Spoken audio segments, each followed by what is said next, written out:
Welcome to Women Unleashed. So hey guys, and welcome back to another episode of Women Unleashed. On today's show, we've got my best friend Mary. Hello. So Mary, I thought it would be the best thing to have my best friend on the podcast, Of course. obviously.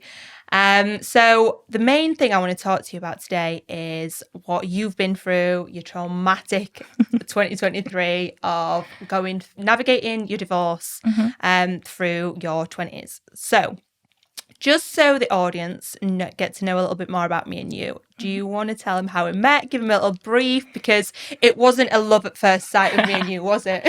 Absolutely not. No. So we met on our first day at work. Which is? When was that? 2022, I believe. Gosh. No, 2021.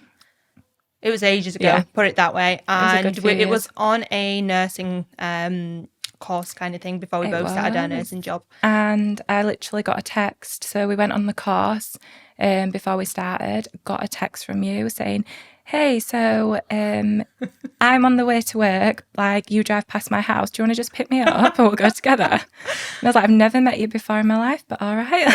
Yeah, and like we were both very bossy, assertive. That's just me though. That's just me all over. I just like to, I'm out there straight away. Exactly. But with the course, I remember sitting there and thinking, she looks so miserable. I'm not gonna lie. I'm not gonna lie. I remember looking at you thinking, wow, she looks like a bitch. She's a bit of me. Excuse me. You're the one with the resting bitch face. Yeah, I think that's why we clicked. I think we were very much so alike in that way. But we just clicked from that day onwards, didn't we? Yeah, we did. And then inseparable, really. Ever since, absolutely. We were just like a little duo at work. Yeah. So that was when we both worked in the hospital. And then obviously I left and I left you there. And it's been me on my own. It's been a little bit harder since. So the topic I wanted to talk to you about today is obviously navigating your divorce in your 20s, which is a bit of a touchy subject, a bit of a personal one, but I know that you are more than happy to talk about it. Because I believe there is people out there that are going through the same thing, that don't know how to deal with it, and they might feel like they're alone and there's not much. They might feel like a failure, getting married in your 20s, like that is what you could feel like, because I mean, I've never been married. I can't say so myself, but tell me a little bit about it. So how long was you married for? How long was you with your partner prior? Tell me a little bit more about that. So my partner and I, we got together when we were at school, and we were together 10 years. It's a long time. Yeah, childhood sweetheart. Just to put this into perspective, Mary's 26. So being with somebody for 10 years before they got married to now, like you were together from what age were you together? 13, 14. Yeah, it's a very young age. So that's the only guy that you'd like kind of ever been with. You guys love childhood sweetheart. Okay, perfect. Exactly. Go for it. And then at 10 years we got engaged, and we were married for 2 years before we separated and got a divorce. It's a hard one. It's a hard one. And for those who don't know, I was actually a bridesmaid at Mary's wedding. Bearing in mind, we'd known each other how long? Not even a year. Was it not even a year? No, because we met in like October 21, and then you got married in June. I did, yeah. So she asked me to be a bridesmaid after like knowing me 6 months, which is crazy. We were literally just so close, inseparable. So I've been there around this relationship, around this marriage, and I was there obviously through it all. So it has been hard to kind of see what you've been going through. Now, what, if you don't mind me asking, and if you don't mind telling us, what happened? Why did you kind of decide that only 2 years after your wedding, basically, you decided you were going to separate? Like, what happened? So it's hard when you grow up with someone from being such a young age, from being together from a young age. You eventually, as much as we had so much love for each other, you do eventually just grow apart. There's lots of other things that contribute to that. But you do just sometimes grow apart, and you can't help that. You're just two different people, I guess, like to what you were when you were 13 years old. And you do, because you grow up together and you change into two completely different people. And I wanted different things to what he wanted, and he wanted different things to what I wanted. And that's okay to kind of admit that actually we've tried and it's not going to go any further. And it didn't work out. But What happened in the space of, obviously, you being together for 10 years and then getting married and then decided on that? Like, why not decide on this prior to the wedding? Did you think the wedding was kind of going to change things and make things a little bit better? Like, what was the reason behind that? Once we got married, things didn't necessarily change at first, but within, I don't know, maybe 6 months, we just kind of both realised that we just wanted completely different things. And it was really strange how going from being together for that long and things not like, none of that even being an issue, like both thinking we had the same goals, and then all of a sudden we got married and everything just seemed to fall apart. Just changed. And I'm not saying that like marriage is a bad thing. It's not, but for us, it just correlated with the time of things not working out. And that's fine, you know, two people can be together. Like, people are together 30, 40 years and they fade apart, like, it happens. And that's what I didn't want to do. I kept trying to a point where you have to just turn around and say, actually, no, I need to put myself first, prioritise my happiness. And I wasn't happy. Did you feel like you was in a bit of denial and trying to kind of... Oh, my gosh, yes. Like, trying to think, oh, no, it'll be okay, like, it's fine, we're married. Yeah. You kind of don't want to put all that energy and that love and that money. No, that you and put it's into the a wedding expectation as Yeah, of well. course. Expectation from other people, from other people. You get married, that's it. You are married, and you're together forever. And it doesn't work out like that. It just doesn't all the time. I guess it's a bit of a stigma and a label that it has as well. You know, Yeah. where like, oh well, you've divorced, but it doesn't necessarily That's it. mean anything. You come out of a divorce and going into the dating world, and it's like, well, I am divorced, and some people kind of like, whoa, okay, too much baggage. But like, how is that any different from breaking up with your boyfriend, for example? Yeah, just because the label of a wedding and marriage is attached to it doesn't mean it's any different. Like, you were husband and wife, yes, fine, but that's just a word. Like, you know, obviously you say your vows, whatever, like, it's not any different in my opinion, which obviously people might not agree with. Yeah, some people have complete different opinions. Some people, it's you get married, you come out as a divorcee and you are like filled with baggage. They don't want to touch that at all. And that's fine. That's what some people like. That's some people's limits. So. Everyone's got their own opinion, and I guess it is what it is. So after the divorce, which obviously takes a while to go through, whatever, after you decided to separate, how did you deal with that? Like, how did you feel? Not good. I can imagine. I know. Yeah, I was you there saw for it. all that. Did not. It wasn't great. I had probably like a good 6 months where I was in such a bad place in my life. I didn't know what I wanted. Didn't know where I wanted to go. Didn't know who I wanted to be with. Wanted to be on my own. Wanted to be with other people. And it was just like the feeling of failure. I've got married, this is what people are meant to do, and then now I'm 25, 26, and I've failed. Like, I've failed at a big thing in life. But you haven't. No, and I realise that now, like, on the other side of it, I realise that, and everything does happen for a reason. I really do stand by that. 100%. But at the time, you do feel like in such a hole. And as well, you lose so many friends. You don't realise you lose friends. You lose family who have strong beliefs about marriage, but also a lot of our friends were couples because obviously we grew up together. Yeah. So our friends, like my friends are his friends are my friends.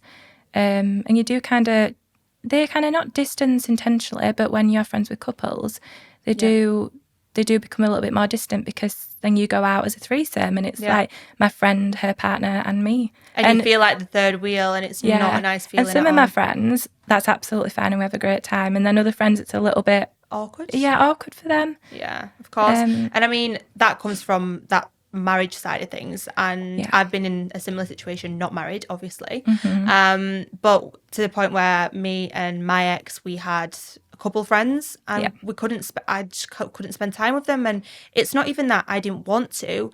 They just didn't make the effort and it just wasn't the same anymore. And, you know, it's really sad to see, like, to lose these people because effectively your relationship has broken down with your partner. Like, it shouldn't be this way. But some people just can't clearly take it and deal with the situation. And that's fine. Again, like, everyone has their boundaries. Everyone has limits. And that's something I've learned, that you have to develop boundaries because if not, you are just going to be unhappy because you're going to be people pleasing. Yeah, exactly. I mean, that's one big lesson I've also learned in 2023. That's what you taught me, actually. Setting boundaries in 2023.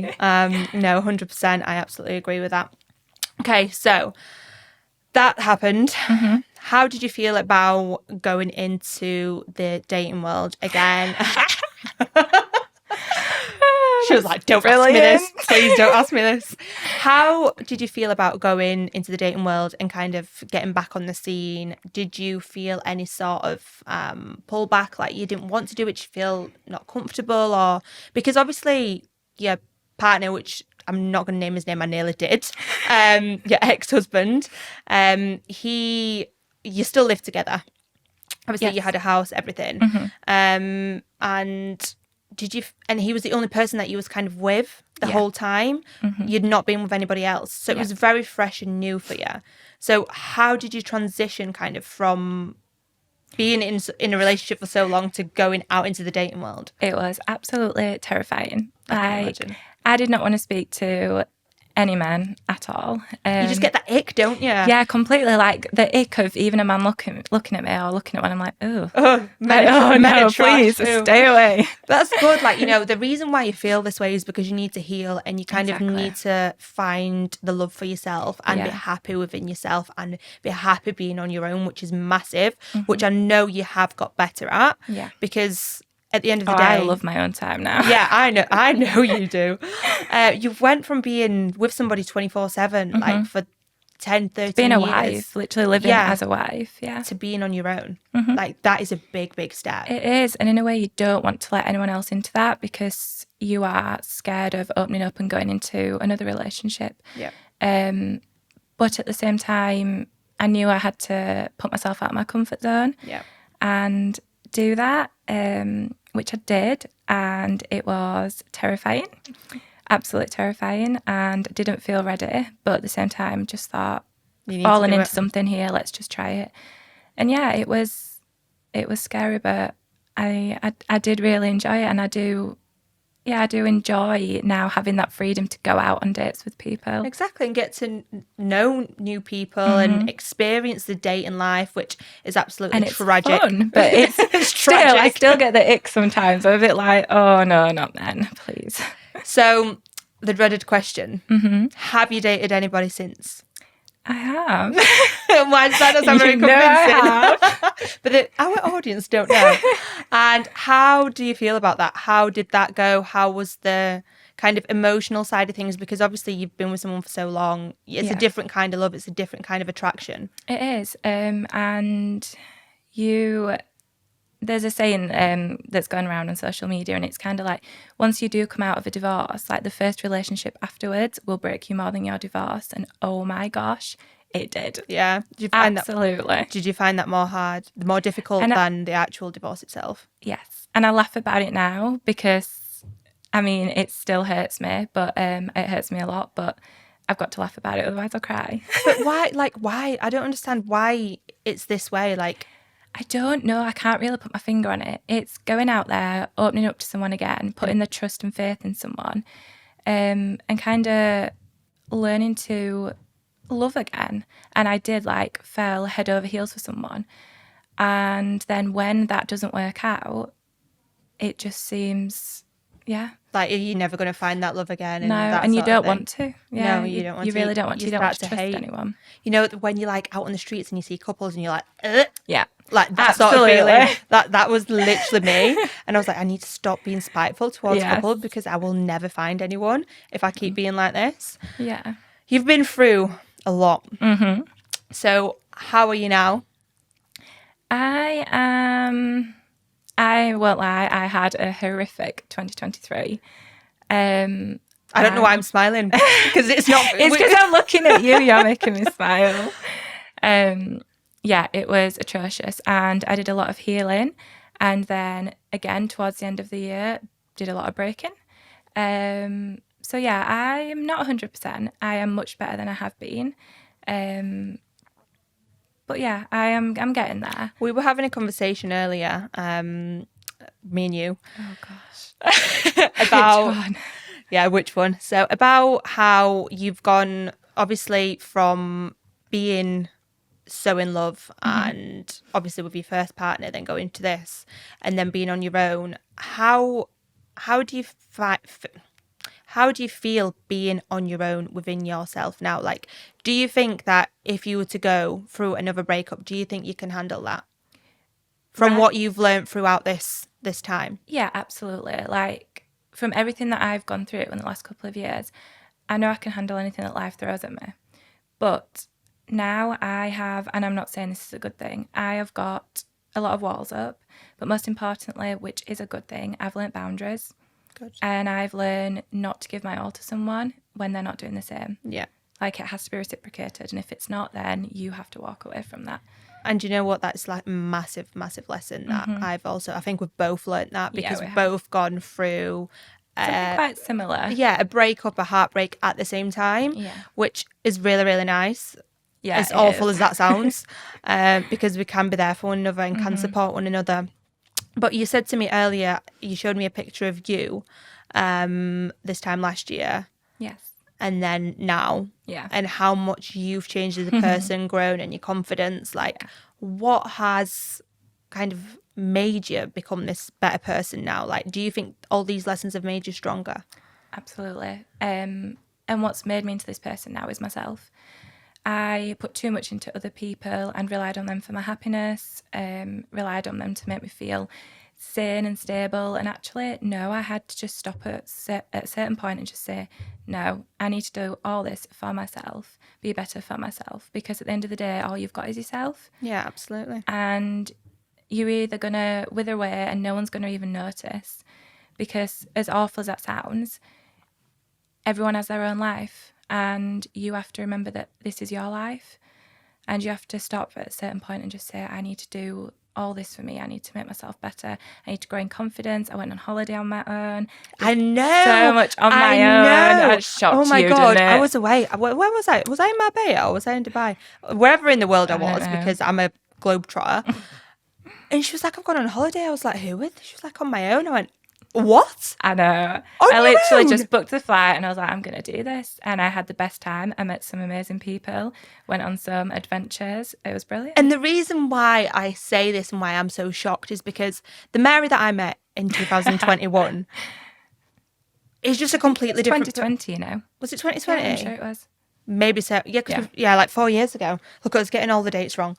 You were just such a different person. You were so quiet and quite timid, and I would like to say that I have brought out a new Mary. I'm kind of the bad influence, but good influence at the same time. You are definitely my bad influence. But a good one at the same time. Too. I'm not even going to delve into that. But it's made you into a more confident person. And I think who you surround yourself is really, really important. Because looking back 100%. At you this time last year, you were so quiet, so timid, not really in a good place. And obviously the people around you clearly weren't helping you and making you feel better. Yeah. And you kind of remove yourself from that situation. You look at everyone else who's around you and surround yourself with people that will make you a better person and make you feel better. Absolutely. So you've grown massively. And I will take some credit for that. I will give you some credit. No, I won't give you credit for things that you've got me into, but... We won't discuss that on today's episode. We will not discuss that. But yeah, I feel like I am really, really proud of you, how far you've come. You've done super amazing. And I know that you will keep absolutely smashing it. So going back to obviously the main topic of this, which is divorce in your 20s. Yeah. What would your biggest advice be to people that are going through this? And because I think a lot of people do probably hide it or feel embarrassed to speak about it. Or you feel ashamed. You do feel, I can imagine, like, it's a stigma that's attached to it. Like, well, you should have this perfect life. And I think there's this picture that is painted to us as kids that by the age of, like, say 25, we need to be married, have kids, have a house, have our life set up. And you know what? I'm so far away from that. Like, I am now. I remember looking at you. I was the only person out of the people I went to school with, the people that were around me, my friends, that were single, that didn't have a house, a mortgage, who didn't have a husband or a fiance or kids. everyone around me had literally everything. And I remember looking at you being one of them people. I was like, she's got her life figured out. She's got a house. She's got a dog. She's got My little baby. Yeah, literally, you literally had everything. You got a stable job, and I was just there like traveling the world, thinking, should I be doing that? Now, No, see, then I looked at you when I was in this place where everyone thought was perfect, and I felt miserable, and I wanted to be you. I wanted to feel that freedom. you wanted the freedom, And it's not that we got a divorce because I wanted freedom. That's far from it. But when I got to a place where I thought I can't do this anymore, I want to live like you do. I just need some time to myself to figure out what I want. And I think you've never had that time to yourself. No. And I think it's really, really important for anybody to have that time on their own, to find themselves and to enjoy the freedom before they do get into a relationship and try and settle. Because the worst thing you can do is not do all that, get into a relationship, and then that could lead to potentially breaking down for later down the line because you haven't done everything you wanted to in the younger years. And even though 2023 was like one of the worst years of my life, maybe the worst year of my life, somehow when I look back, it was actually one of the best years too. Yeah. And I can't really explain how that works, but I made it so much fun. I did so many things that took myself out of my comfort zone, and I just, oh my gosh, I can't even tell you how amazing looking back that I made that year, and I'm proud of that.